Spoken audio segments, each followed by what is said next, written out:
Right, I thought I would show everyone today how to make a plant-based kefir. Kefir is literally the most probiotic food on the planet. It has upwards of about 40 probiotics compared to yogurt, which has got generally 2 or 3.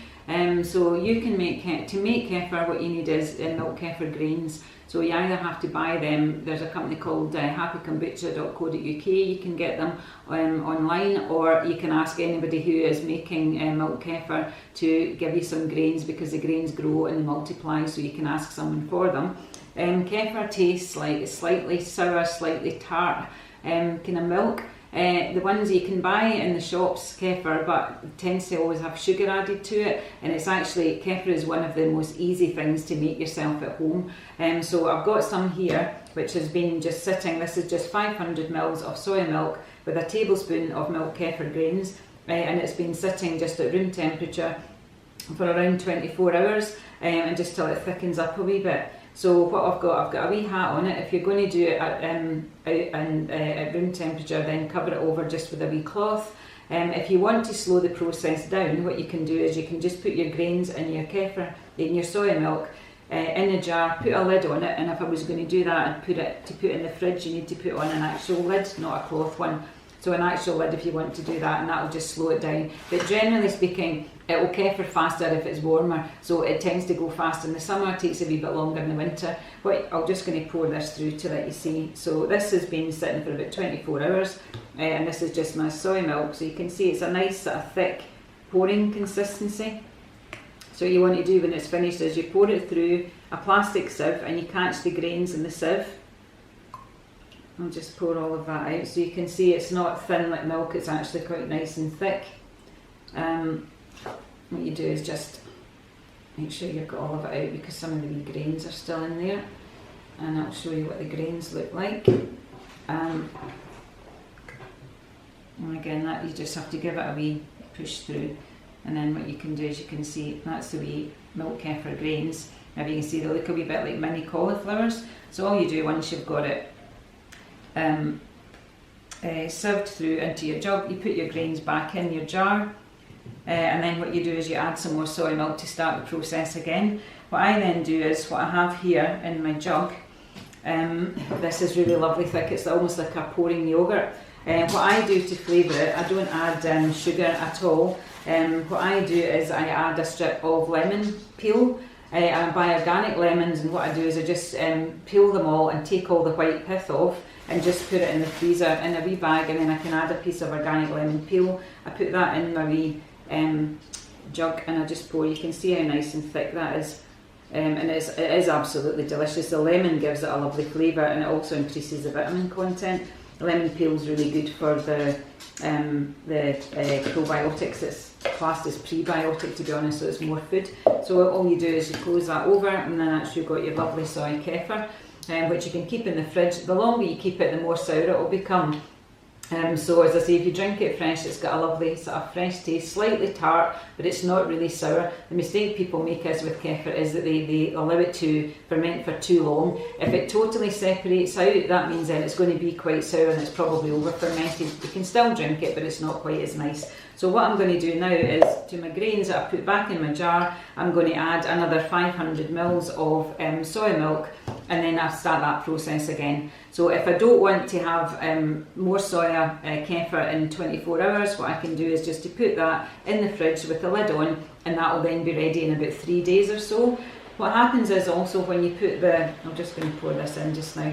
Yeah, what I was going to say also is a mistake that people make is to try to make plant-based kefir with cartons of milk that have got preservatives and additives in them. A lot of the cartons that you get are like oat milk or coconut milk.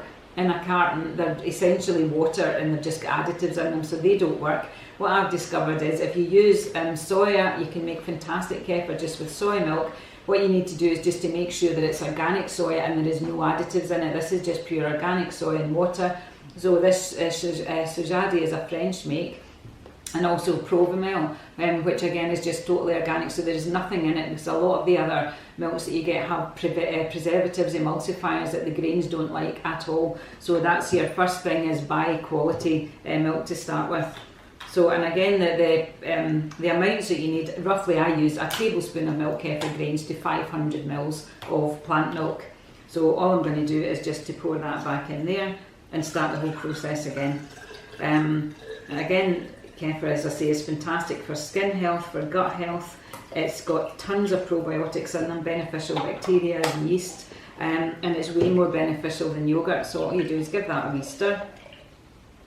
And again, as I say, if I wanted to just have that ready in 24 hours, put the wee hat on it and leave it to sit. If I want to put it in the fridge, I can just put my actual close lid on it and I put that in the fridge, and that means then that will be ready in 3 or 4 days. What happens is, as well, is it starts to, the kefir grains tend to sit around the top of your milk, so what you need to do is to give it a shake just to make sure that you're distributing it throughout.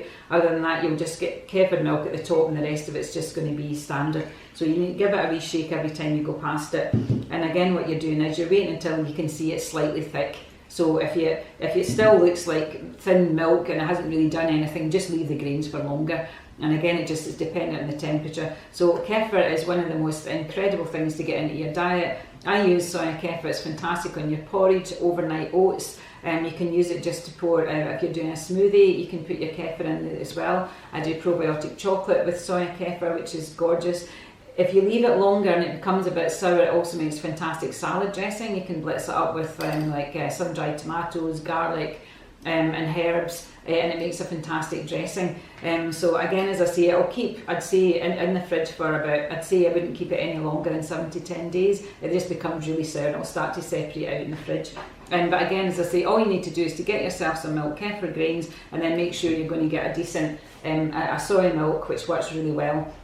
The grains seem to be quite happy in soya. The other one you can do is coconut. And again, this is one of the best ones. This is just pure coconut, no additives, nothing in it at all. And that makes a really lovely, thick and creamy soya kefir. So what I do if I'm going to use a coconut cream, that's 250 mils. I'll add I have another 250 mils of water just to get it to the same sort of consistency. If you do it as that, it's going to be really thick and it's quite hard to separate the grains out. So that, or you can also use a can of coconut milk.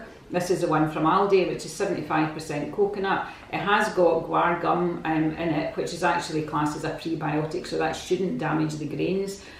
So again, that's a cheaper option than that. But again, as I say, this has got absolutely zero in it. It's just pure coconut, so that will work really well. What will happen is, as well, with your milk kefir grains, because they're designed to be in dairy milk, after a wee while they'll maybe start to not work quite so well, and unless you want to then refresh them in dairy, in organic dairy, and give them a bit of a boost, what will happen is, if you're only going to keep them in soy, eventually they'll just start to not work and you'll need to replace them with other grains. But again, I use dairy kefir for my skin, so I'll refresh them every now and again. But I have found using this sajadi milk, you can actually make soya kefir without refreshing them in dairy for about 6 weeks.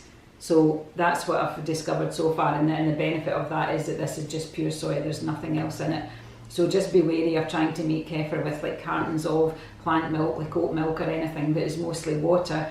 Again, bear in mind that the grains need a food source. So if you're using a really watery milk, there's really not much food in there for the grains, so what will happen is they separate out really fast.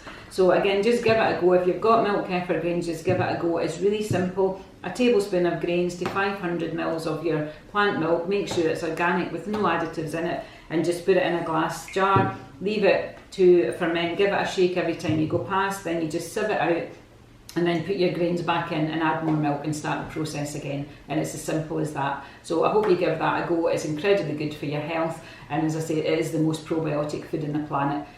So yeah, please give it a go and you won't regret it.